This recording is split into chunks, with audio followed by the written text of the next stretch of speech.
추석이라 또 다른 우리 가족들을 찾아서 가신 우리 형제분들도 계시고, 또 오늘 오랜만에 또 가족을 찾아서 함께 예배드리는 그런 우리 성도들도 있는 줄 압니다.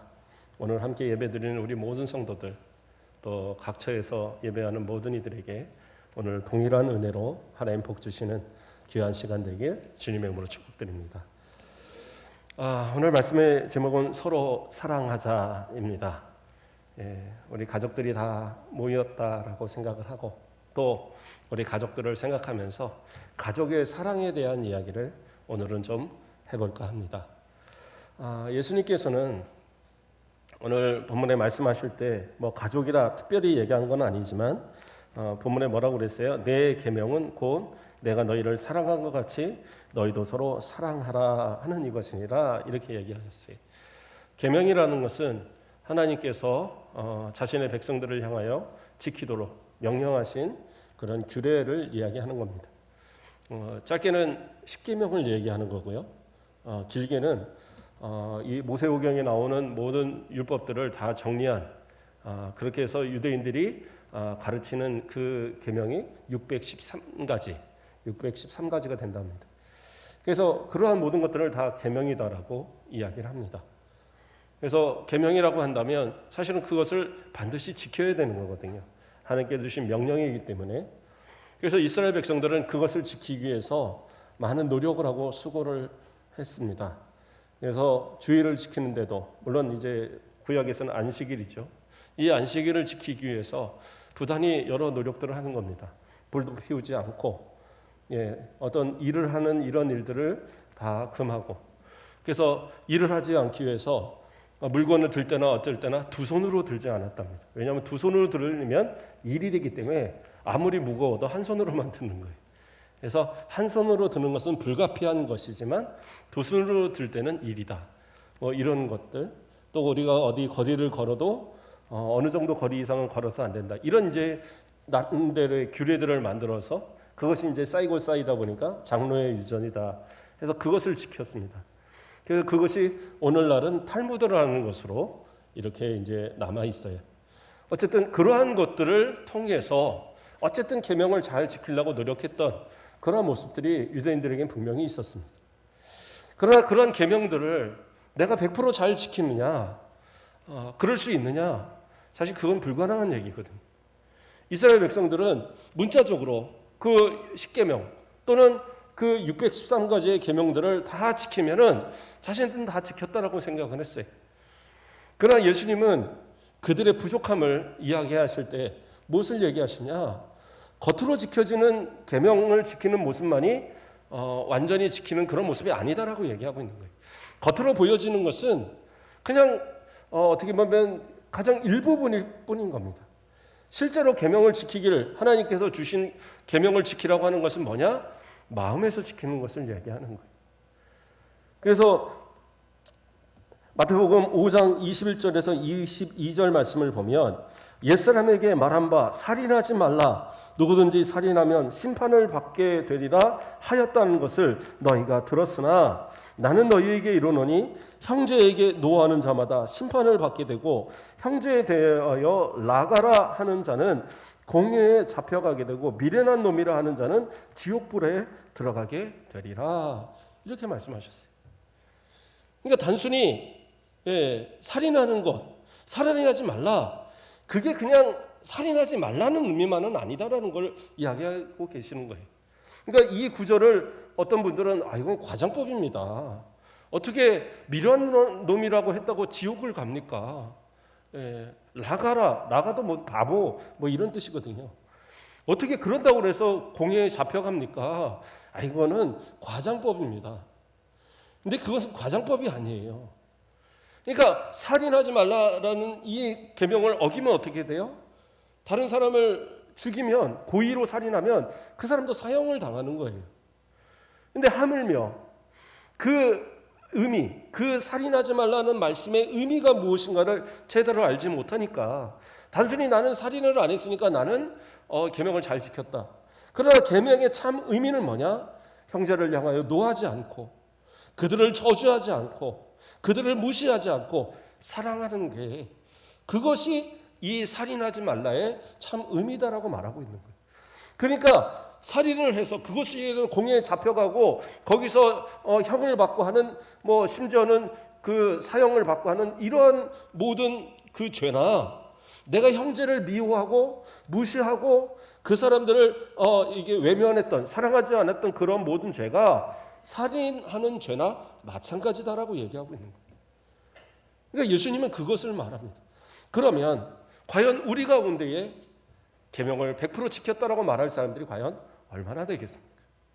문자적으로는 10계명 그거 지키는 사람들 대부분일 것입니다. 누가 살인합니까? 누가 도적질합니까? 그렇죠? 누가 뭐 하나님 앞에 대해서 큰 죄를 범합니까? 그렇지 않잖아요. 나름대로 그래도 신앙생활 좀 잘한다는 사람들은 다 잘 지킨단 말이에요. 거짓말하지도 않고 뭐 거짓 증거하지도 않고 다 지키고 있는 것들이란 말이에요. 그러나 그것이 전부가 아니다라고 예수님은 말씀하셔요. 그것의 참 의미, 그것이 무엇을 말하고 있는 것을 분명하게 깨달아야 된다라는 거예요. 단순히 하라, 하지 말라가 아니라 그것을 통해서 예수님이 원하시는 것, 하나님이 원하시는 건 뭐예요? 사랑이다라는 것을 이야기하고 있는 거예요. 그래서 십계명을 딱 이 간추려서 이야기하면 그거잖아요. 하나님을 사랑하고 내 이웃을 내 몸과 같이 사랑하는 것. 그러니까 그 사랑이다라는 것이 우리가 지켜야 될 계명 가운데 들어있지 않는다고 한다면 그것은 불완전한 것이고 그렇게 지키는 것은 올바른 계명을 지키는 것이 아니다라고 얘기하는 거예요. 예수님께서는 오늘 다시 읽었던 본문에서 뭐라고 그래요? 내 계명은 곧 내가 너희를 사랑하는 것 같이 너희도 서로 사랑하라 하는 이것이니라. 그러니까 이 사랑이라는 것을 지키는 것이 계명이다라는 거예요. 계명이라는 것이 우리가 문자적으로 지키는 그 계명이 다가 아니라 예수님이 말씀하신 것은 진짜 계명은 뭐냐? 서로 사랑하라는 거예요. 그러면 이 사랑하라는 것이 왜 중요하느냐? 예수님 또 마태복음 5장 17절에 뭐라고 얘기하셨느냐? 내가 율법이나 선지자를 폐하러 온 줄로 생각하지 말라. 폐하러 온 것이 아니요 완전하게 하려 함이라. 이렇게 말씀하고 있어요. 그러니까 계명이라는 것 버려야 될 건 아니다라는 거예요. 계명이라는 거 100% 못 지킨다 그래서 아유 뭐 지키지도 못할 거 에이 나는 그냥 포기해. 이게 아니라 계명을 분명히 지켜야 되는 거예요. 뭐 신약 시대에 있다고 계명 안 지켜도 된다 그건 아니에요. 지켜야 됩니다. 그러나 문자적으로 지키는 것이 아니라 그 참 의미를 지켜야 되는 것이 어떻게 보면 더 중요한 거예요. 그래서 예수님은 율법의 완성자예요.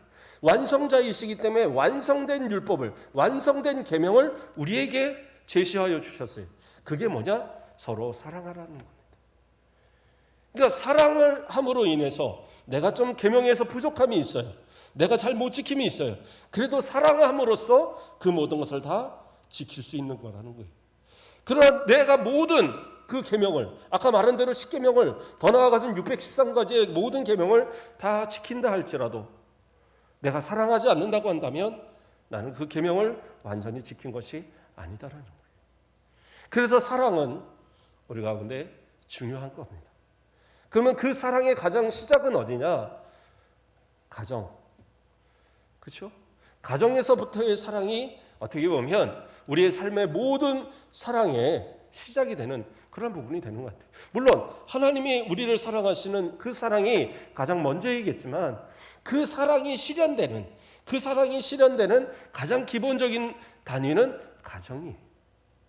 그래서 오늘은 그 가정에 대한 사랑을 우리가 좀 더 이야기해 보고자 합니다. 자, 우리 성도들은 내 가정 안에서 사랑이 넘친다라고 생각을 하십니까? 나는 진짜 우리 가정은 뭐 정말 사랑하고 서로 아끼고 서로가 부족함이 없고 이렇게 생각을 하십니까? 만약에 진짜 그러한 가정이 있다면 그 가정은 정말 성공한 가정입니다. 그러나 많은 가정들이 어려서는 부모의 말을 잘 듣는 자녀들이 그리고 어떻게 보면 딱 그 잘 큰 문제 없이 잘 있던 그런 가정들이 자녀들이 크고 또 이제 부모가 나이가 들기 시작하면서 어느 순간 분란이 생기고 깨지는 그런 경우들이 많이 나타나요. 왜 그러한 모습이 나타나느냐? 어려서는 부모가 어떻게 보면 법이죠. 부모의 말이 법이고, 그래서 부모가 시키고 부모가 주장하는 것이 그냥 그것이 이제 답이 되는 그러한 상황. 그것이 이제 그 주장되는 그 가운데 있다 보면 큰 문제는 없어요. 근데 어느 순간 이제 부모가 약해지고 내가 힘이 세지면 그 다음에 어떻게 해요? 부모님한테 내가 꼭 순종해야 될 그런 이유가 사라지는 그런 모습을 봐요. 심지어 어떤 목사님은 잘못할 때마다 한 대씩 때렸대요. 그런데 어느 날 이 이제 나이를 든 거예요. 아들이 나이가 들어서는 아버지가 딱 또 때리려고 손을 하는데 손을 딱 잡더래요. 그러면서 하는 말, 내가 힘이 없어서 맞는 줄 아세요? 아들이라서 맞는 거예요. 그러더라고요. 그럴 날이 없다고 보장은 못합니다. 부모와 자식 간에도 사랑이 바탕이 되지 않으면 그것이 어떤 순간에서는 폭발이 되는, 그리고 그것이 깨지는 그런 상황도 많이 보게 됩니다.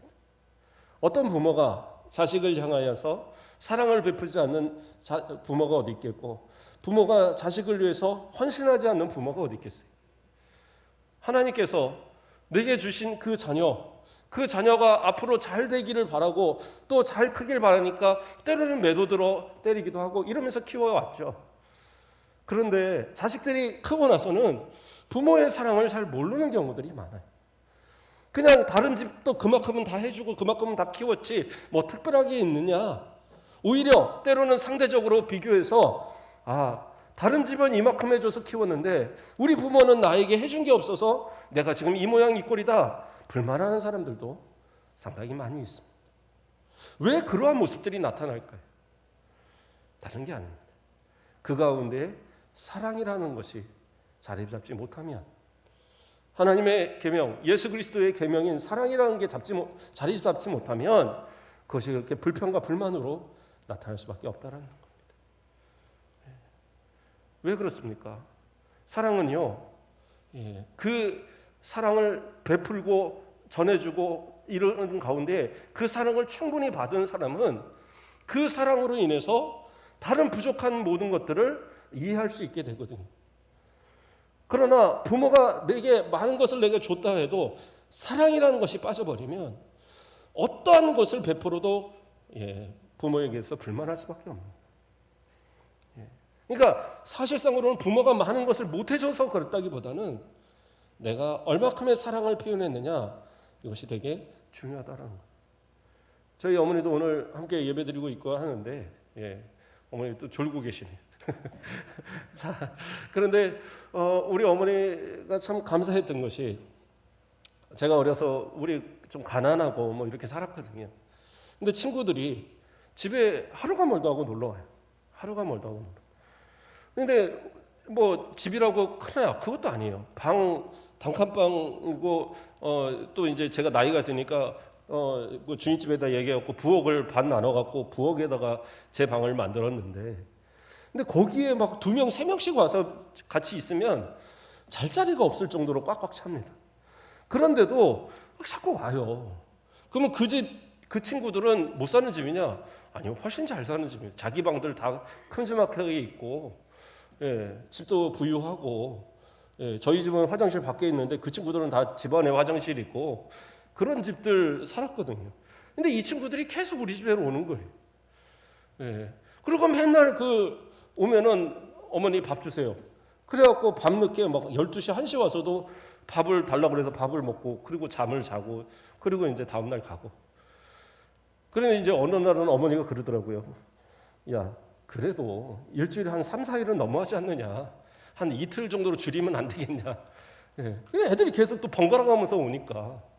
어느 날은 저희가 집에 이제 식구들이 밖에 갔다 들어오는데 집에 불이 켜 있는 거예요. 왜 불이 켜 있을까? 그리고 이제 가까이 갔더니 불이 또 꺼져요. 왜 그러냐 했더니 친구들이 저 뻔히 집에 없는 거 알면서도 지네들이 와서 거기서 자리 잡고 있더라고요. 그래서 어머니한테 그랬죠. 어머니, 쟤네들이 자꾸 밥을 주니까 오는 거라고. 밥을 주지 마시라고. 도대체 밥을 왜 주냐? 그랬더니 어머니 하시는 얘기가 너도 어디 가서 얻어먹고 살 텐데 내가 그 아이들을 구박하면 결국엔 너도 어디 가서 구박받지 않겠냐? 그러니까 너 생각해서 내가 그 아이들한테 밥을 그렇게 해주고 하는 거다. 근데 이 친구들은 그냥 그게 너무 좋은 거예요. 그러니까 뭐 특별한 것도 없는데 그냥 김치에다가 밥 한번 비벼갖고 그리고 주는 그게 단데 그거 먹는 그 마음에 자기는 너무 좋대요. 지금도 만나면 그런 얘기들을 그때의 이야기들을 가끔 합니다. 그게 어떻게 보면 사랑이죠. 바로 몇 정거장만 가면 자기 집인데 집에 들어가기가 싫다는 거예요. 그리고 자기는 여기 와서 자고 그리고 학교를 가고 학원을 가는 거예요. 그러니까 저는 이해가 안 갔어요. 왜 그럴까? 근데 결국엔 이야기들을 나눠보다 보면 나오는 건 뭐냐? 부모가 자기에게 무엇을 못해줘서가 아니라 사랑이라는 걸 충분히 주지 않았다라는 거예요. 돈으로서야 얼마든지 학원도 보내주고 좋은 옷 보내주고 입혀주고 최고의 좋은 뭐 신발들 뭐 이런 거 다 챙겨주고 집에 가보면 없는 거 없이 다 챙겨 있는데도 불구하고 그들에게 고픈 것은 뭐냐? 사랑이라는 것을, 부모의 사랑이라는 것을 느끼지 못하니까 그러니까 그것이 고픈 거예요. 그러니까 그 단칸방 친구 집 어떻게 보면 민폐인데도 불구하고 2명, 3명씩 와서 거기서 찡겨서 자고 그게 좋다고 그리고 가는 그게 바로 어떻게 보면 우리 자녀들이 지금 가장 필요한 무엇인가를 보여주는 게 아닌가 저는 그런 생각을 해봅니다. 그래서 우리가 잘 아는 그 말씀에도 뭐가 있어요? 자녀들아 우리가 말과 혀로만 사랑하지 말고 행함과 진실함으로 하자. 요한일서 3장 18절의 말씀입니다. 그러니까 사랑이라는 것은요 표현되어져야 돼요. 그게 중요한 것 같아요. 그러니까 부모도요 자식들한테 표현하세요. 그냥 내가 돈 많이 해서 용돈 많이 주고 좋은 옷 사여주고 좋은 학원 보내주고 그런 것으로 내가 다 했다라고 생각하지 마시고 표현하세요. 내가 얼마나 사랑하는지 얼마나 아끼는지를 말로서 표현하는 것 대단히 중요하다는 거예요. 그러니까 여기서 말과 혀로만 하지 말고 그러니까 그럼 말로 하지 말라 이 말이 아니에요. 행함과 진실함으로 하는데 먼저는 뭐예요? 말과 혀로도 하라는 거예요. 그래서 사랑한다라고 한번 고백들을 해보시라는 거예요. 서로가. 제가 언젠가 부부 그 주일에 서로 사랑하라 이렇게 고백 좀 하라 했더니 안 하시더라고요. 오늘은 한번 시켜볼까요? 누구한테 할까요? 우리 설옥신 권사님, 우리 강은택 장로님한테 한번 표현 한번 해보시죠. 아들아 사랑한다. 네, 감사합니다. 네, 감사합니다. 이렇게 자주 얘기하시나요, 평소에?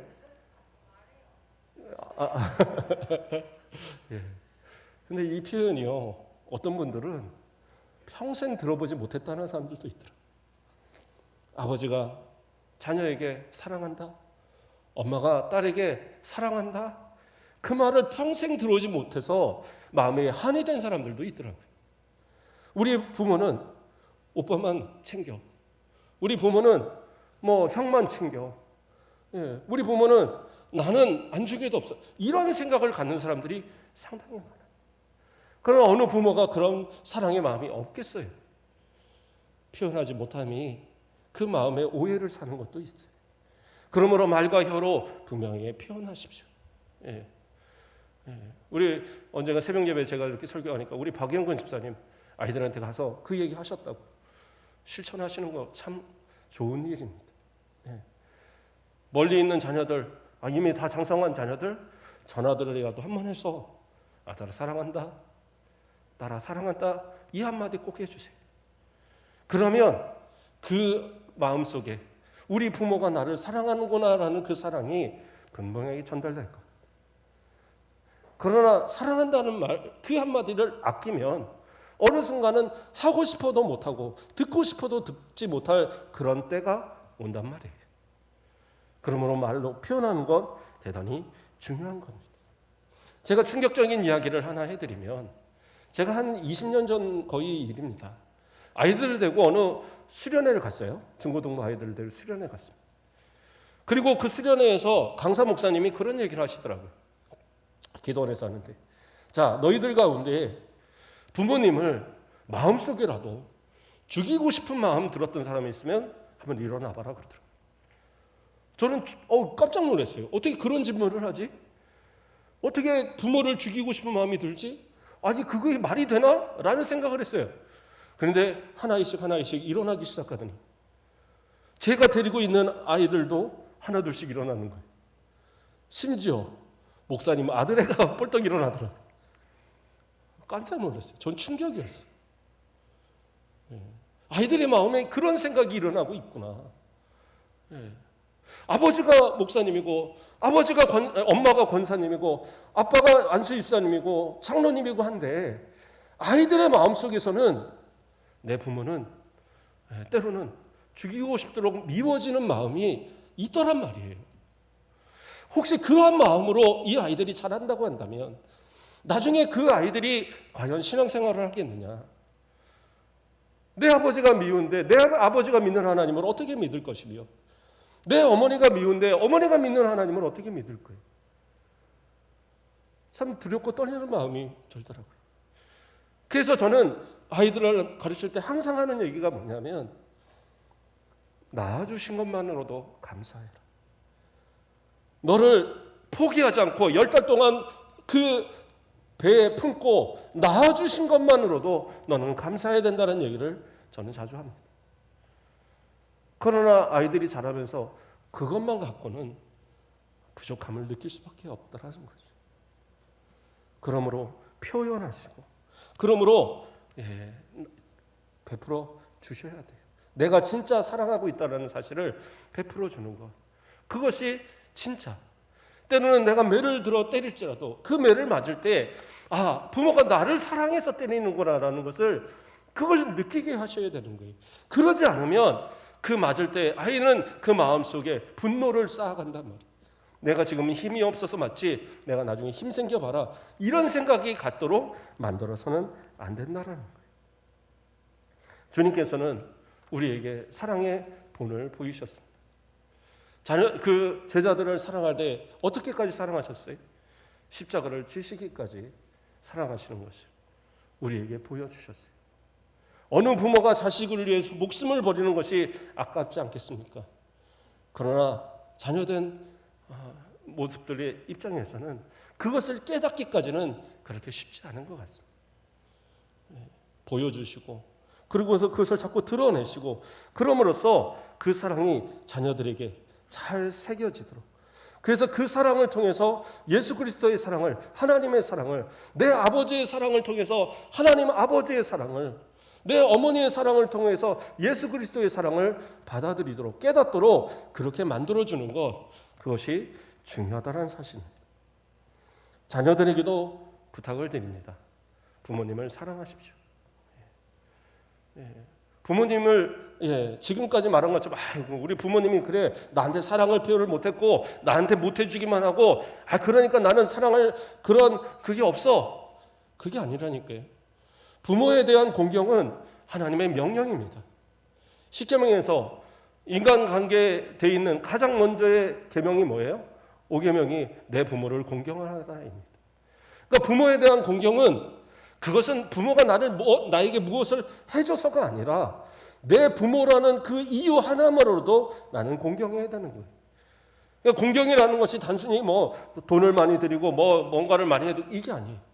사랑하는 진심의 마음을 통해서 부모에게 사랑을 해드리는 그것이 진짜 중요한 겁니다. 물질로야 얼마큼을 해드릴 수 있을까요? 얼마나 편안하게 해드릴 수 있겠습니까? 사실은 그래요. 저도 목사님이어서 한 번도 돈을 이렇게 풍요롭게 가져본 적이 없다 보니까 부모님들한테 뭔가를 이렇게 특별히 해드린 적이 별로 없는 것 같아요. 저희 어머니도 이제 오랜만에 내려오셨지만 아들이라고 용돈 그냥 조금 드리고 그걸로 이제 다 끝나는 거죠. 그런데 다른 집 같은 경우 어느 집은 부모님한테 그렇죠. 전에 어떤 사진 같은 거 보니까 부모님 생신이라고 5만 원짜리를 다발로 이렇게 똑똑똑 말아갖고 이렇게 다 모아갖고 케이크식으로 만들어갖고 한 수백만 원 되겠더라고요. 그러면 그렇게 하는 사람들에 비하면 아무것도 아니죠. 저는 어머니 오랜만에 오시니까 예, 어머니 해주는 음식 먹으니까 참 좋더라고요. 그러면서 한편으로는 제가 반찬 투정하게 되더라고요. 제가 그런 거 전혀 안 하는데 엄마 이거 짠데? 아니 이거 왜 이렇게 맛이 없지? 그러니까 이거 다시 할까? 막 이러시고 그러더라고요. 오래 지내다 보니까 서로 떨어져 지내다 보니까 입맛도 좀 달라지는 것 같아요. 부모의 입맛과도 조금 달라지고. 그래도 중요한 건 뭐예요? 내가 어머니를 사랑합니다라는 이 마음을 우리 어머니는 아시지 않을까라는 생각을 해봅니다. 그러니까 같이 가족이 있는 이 자체가 너무 행복하고 즐거운 거죠. 부모에 대한 공경, 그래요. 내가 물질로서 또 어떤 뭐 아주 그 영화를 누리게 해드리는 거 이런 건 못할 수 있어요. 그러나 내 부모가 내 자식이 나를 사랑하는구나 이것은 좀 느끼게 해드리는 것이 맞지 않을까. 그 정도는 해야지 그래도 공경이라는 모습들을 말하지 않겠어요? 그런데 이 유대인들은 그리고 유대의 지도자들 좀 똑똑하다는 사람들은 고르반이라는 제도를 만들어갖고 부모 공경하지 않겠다라고 그렇게 선언을 하는 그러한 제도를 만들었어요. 이게 뭐냐면 내가 하나님 앞에 모든 걸 다 바쳤기 때문에 나는 내 부모 안 모셔도 됩니다. 부모에게 용돈을 안 드려도 됩니다. 부모에게 좋은 옷을 사드리지 않아도 됩니다. 나는 그저 그냥 내가 살다가 충분히 살다가 이거 하나님께 드리고 가면 됩니다. 이렇게 선언해버리면 부모를 공경하지 않아도 된다는 거예요. 말도 안 되는 그러한 것을 만들어 놓고 자신은 계명을 잘 지키는 그러한 것처럼 그렇게 나타내는. 그래서 예수님은 그것을 향하여서 강하게 질책하셨어요. 그래서 그 부모를 공경할 것이 없다 하여 너희 전통으로 하나님의 말씀을 폐하는도다. 뭐예요? 하나님의 말씀을 지금 교묘하게 어기고 있는 거다. 공경하지 않으려고 별 수단과 방법을 다 쓰고 있구나. 그러면서 책망하시는 거예요. 그런데 때로는 우리가 그런 모습들도 있더라는 거예요. 내가 부모를 섬기는 것을 공경하지 않을 여러 이유들을 갖는데 심지어는 어떤 경우는 그래요. 내 부모가 예수님을 안 믿어요. 그런데 나는 교회를 다녀요. 그래서 나는 내 부모가 교회를 안다니까 나는 공경할 수 없습니다라고 말하는 사람도 있어요. 그것도 잘못된 겁니다. 부모의 공경은 내 부모의 신앙과 관계없어요. 그 부모를 신앙을 갖도록 해드리는 것이 가장 큰 공경이겠지만 그러나 육신적으로 내가 해야 될 모든 의무는 해야 되는 거예요. 명절날 가면 뭐 제사 지나고 뭐 이렇고 명절날 아닌 날 찾아가면 되죠. 그렇지 않겠습니까? 명절날 아닌 날 용돈 드리면 되는 거고 명절날 아닌 날 찾아뵈서 뭔가 해드리고 하면 되는 거예요. 그런데 꼭 명절은 명절에서 안 가고 뭐 제사 때문에 안 가고 뭐 평소에는 또 바쁘니까 안 가고 여름에는 휴가 가야 되니까 안 가고 겨울에는 뭐 놀러 가야 되니까 안 가고 그러면서 부모에 대한 의무를 다하지 않는다? 그건 올바른 모습이 아닌 겁니다. 하나님 앞에 진짜 믿음의 사람이라고 한다면 내가 부모에게 해야 될 가장 근본적인 공경의 마음, 부모를 사랑하고 아끼는 마음, 이러한 마음들을 가질 수 있어야 돼요. 하나님을 보이지 않는 하나님을 사랑한다라고 말하면서 보이는 육신의 부모조차도 사랑할 수 없다고 한다면 그 사랑은 거짓말이라는 거죠. 그렇지 않습니까? 만약에 그렇잖아요. 내가 하나님을 사랑한다라고 얘기합니다. 그런데 하나님을 진짜 사랑하는 것이 과연 왜 사랑하십니까? 예수님이 나를 위해서 십자가를 지시고 하나님께서 나를 자녀 삼아 주시고 이 모든 게 눈으로 보입니까? 어떤 확신 있게 눈으로 보인 게 있어요? 없잖아요. 우리는 그냥 믿음으로 믿는 거잖아요. 그리고 믿음으로 그 하나님 앞에 공경하고 하나님을 경외하고 예수님을 사랑하고 하는 그런 모습을 갖는 건데 우리의 육신의 부모는 눈으로 보이잖아요. 그리고 우리 가운데 이제까지 하신 것이 있잖아요. 태어나서 이제까지 혼자 알아서 컸습니까? 물론 고아로 크신 분들 같으면 그렇게 말할 수도 있을 것 같아요. 그러나 기본적으로 자라서 살아갈 수 있는 모든 기본적인 여건을 부모가 제공했단 말이에요.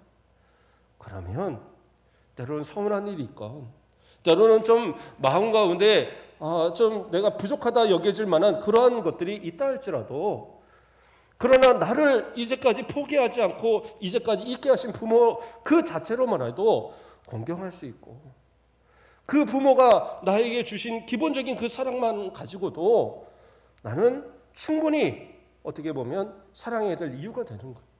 하나님은 보이지도 않는 하나님, 예수님은 보이지도 않는 그 예수님께서 우리에게 주신 은혜, 그 사랑을 우리는 감사합니다, 감사합니다 하면서 내 육신에 대한 부모를 감사하지 못한다? 그것은 결국에는 거짓말이다라는 거예요. 그렇기 때문에 성경은 어떻게 해요? 부모에 대한 공경을 강력하게 하나님은 명령하고 계신 거예요. 육신의 부모도 공경하지 못하는 사람이 하나님을 공경한다? 거짓말이다라는 거죠. 그렇기 때문에 부모를 공경하는 것을 강력하게 이야기하고 또 부모를 공경하지 않는 사람들에 대해서 성경은 또 하나님은 강하게 질책하고 그 심지어는 부모를 대적하는 자들을 가다 돌로 쳐 죽이라고까지 성경은 명령하고 있는 거예요. 그러므로 부모를 공경하는 마음, 부모님을 사랑하는 마음 결코 잊지 마시고 아까 말한 것처럼 부모님께도 사랑합니다라는 고백들을 해보세요. 저도 예배 끝나고 우리 어머니한테 한번 해야 되겠어요. 엄마 사랑해. 이러한 고백들이 지금도 필요하고 그렇게 해서 부모와 자식 간의 그 사랑들이 온전히 이루어질 때 그것이 진짜 하나님의 사랑이 시작되는 것이고 그것이 예수님의 계명이 완성되어지는 것이고 그러한 모습으로 세상을 살아나갈 때에 하나님의 사랑을 아는 그들이 세상에서 나가서 세상에 온전한 하나님의 사람으로 살아가게 될 수 있고 하나님의 사랑으로 그 부모를 공경할 때에 부모가 자식을 향하여 축복할 수 있잖아요. 내 자식을 축복할 수 있는 그런 축복의 근거를 좀 만들어내는 그런 자녀들도 좀 돼야 될 거예요. 저는 그렇게 생각합니다. 또 마지막으로 형제들 가운데도 서로 사랑하십시오. 형제는 어떤 존재입니까? 잠언 17장 17절 말씀을 보면 친구는 사랑이 끊어지지 아니하고 형제는 위급할 때를 위하여 낳느니라 이렇게 나오고 있어요. 형제는 위급할 때를 위해서 낳대요. 그러면 이건 무슨 말이냐? 형제가 위급하면 도와줘야 된다는 거예요. 그게 형제의 서로의 모습이다라는 겁니다. 내가 이렇게 위급하니까 저 형이 나를 도와줘야지. 거봐, 성경이 말했잖아. 누나가 나를 도와줘야지. 그 말이 아니라 형이 어려울 때, 동생이 어려울 때 내가 도와줘야 된다라는 거예요. 지금 그 얘기를 하고 있는 겁니다. 제가 장례식 가면 꼭 하는 얘기가 뭐냐? 부모님 돌아가시고 나면 형제들끼리 유산 가지고 절대 싸우지 마라. 유산 갖고 절대 싸우지 마시라. 가난한 사람 있으면 가난한 사람들한테 형제한테 더 많이 주고 부모님을 잘 모신 자녀가 있으면 그 자녀가 더 많이 가깝게 하고 딸이든 아들이든 관계없이 지금 가장 필요한 사람들은 더 나눠줘라.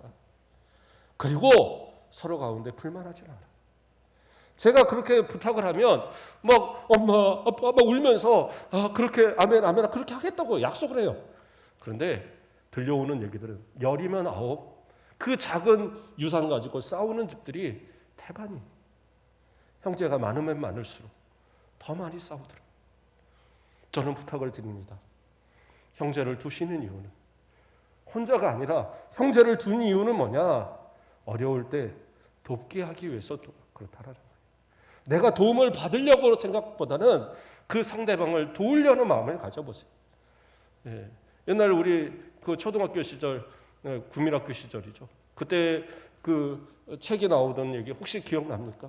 형제가 서로 그 볕단을 가지고 형의 그 볕단에다 갖다 놓고 동생은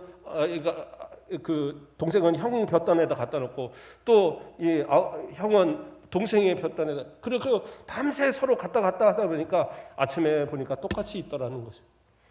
요즘은 이제 그 얘기가 없어졌다고 그러던데 그러나 형제는 그러한 의미가 있어요. 하나님께서 그 형제를 사랑하고 아끼도록 그렇게 베푸신 그러한 어떤 모습. 그래서 내가 좀 더 잘 산다? 내가 좀 더 많은 걸 누리고 있다? 그거는 내 형제를 돌보라고 하는 거예요. 그 마음을 잊어서는 안 돼요. 부모들이요. 옛날 부모들, 요즘은 뭐 그렇게 하지 않지만 옛날 부모들이 보면 큰아들한테 모든 걸 다 해줍니다.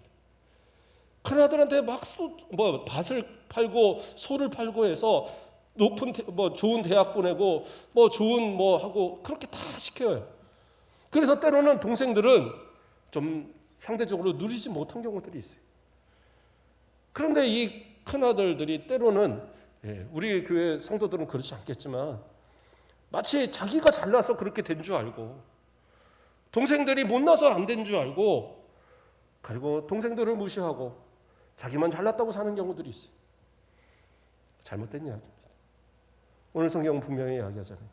위급할 때 그 위급한 형제를 위해서 그렇게 부모가 큰 아들, 내가 없을 때, 내가 이 땅에 없을 때 동생들을 건사할 수 있는 그러한 하나라도 똑바로 만들어 놓으려고 그렇게 한 거예요. 그러면 더 많이 받은 만큼 동생들한테 베풀기도 해야 되고, 또 때로는 그렇잖아요. 형이라도 또 누나라도 그렇게 받아서 안 되는 경우도 있어요. 안 되는 걸 어떻게 하겠어요? 그랬을 때는 어떻게 해요? 동생들이 아무리 내가 적게 받았던 것 같아도 내가 더 잘 되고 있으면 또 형을 도울 수도 있고, 그런 서로의 관계. 그렇다고 해서 서로 빚보증 쓰고 서로 망하자, 그건 아니고 최소한의 서로가 필요한 어떤 부분들은 서로 협력할 수 있는 그런 부분도 분명히 있어야 할 것 같아요. 그래서 요한 1서 4장 21절에 우리가 이 계명을 주께 받았으니 하나님을 사랑하는 자는 또한 그 형제를 사랑할지니라 말씀하고 있어요. 하나님을 정말로 사랑한다고 한다면 내 형제를 사랑하시라는 거예요. 그래서 혹시 그동안 서운한 관계에 서로가 있어서 멀리했던 가족이 있다고 한다면 서로 전화해서 보고 싶었다, 미안하다 한마디 좀 하세요. 할 수 있잖아요. 그냥 혹시 나를 너무 미워하고 오빠 나한테 잘못했다고 말 한마디만 해주세요. 뭐 돈 들어가는 건 아니고 얼마나 좋습니까? 미안하다 한마디면 되는 거예요. 그리고 뭐 서로 진짜 대면 하고 그렇게 지난 형제라도 전화해서 동생아 사랑한다 한마디만 해보세요. 그러면 그 사랑 가운데 그 형제들의 이 우애가 다시 회복되기 시작할 거예요. 저도 죄송한 얘기지만 저희 여동생이 오빠 나쁘다고 되게 미워했어요, 한동안. 왜 그러냐 했더니 어렸을 때 지가 생각해 보니까 많이 맞았던 것 같다고, 오빠한테. 근데 커서 오빠가 한 번도 미안하다는 얘기를 해본 적이 없다는 거예요. 옛날에 어렸을 때 다 그러고 살았지, 컸다고 그래서 언제 누가 미안하다고 그래요. 그런데 자기 딸에는 미안하다는 말을 듣고 싶다는 거예요. 그래서 어떻게 했겠어요? 그래, 내가 잘못했다 그랬어요. 내가 미안하다? 그랬더니 동생이 진짜? 그러더라고요. 그래, 미안해. 내가 잘못했어. 그때 그냥 풀려버리더라고요. 풀리고 나니까 한 1년 넘게 연락을 안 하던 이 동생이 요즘에는 아주 자주 전화합니다.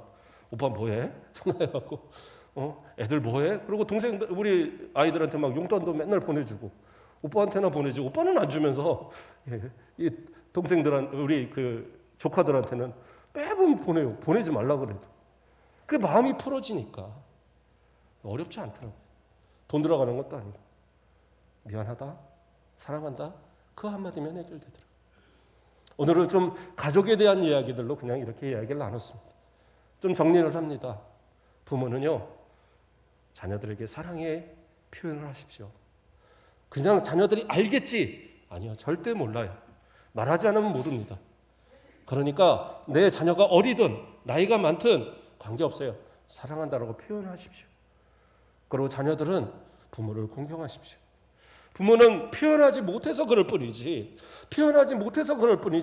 나를 사랑하지 않는 게 아니.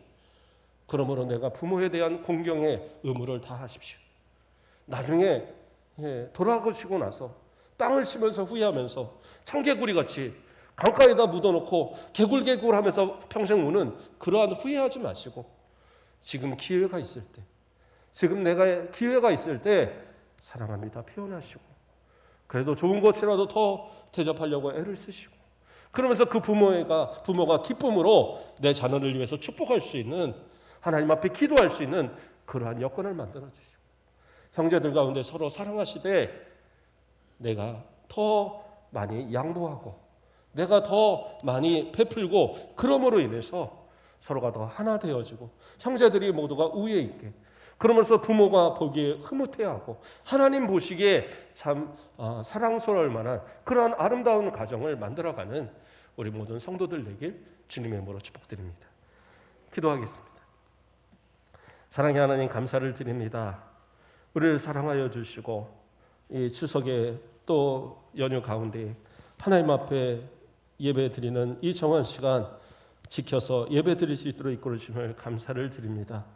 우리의 가정이 그리스도의 사랑이 넘치게 하시고 부모가 자식을 사랑하고 자녀가 부모를 사랑하고 형제가 형제를 사랑하는 오직 하나님의 사랑, 그리스도의 사랑의 완성이 우리의 가정 가운데 이루어질 수 있도록 축복하여 주시옵소서. 감사합니다. 예수 그리스도의 이름으로 기도드립니다. 아멘.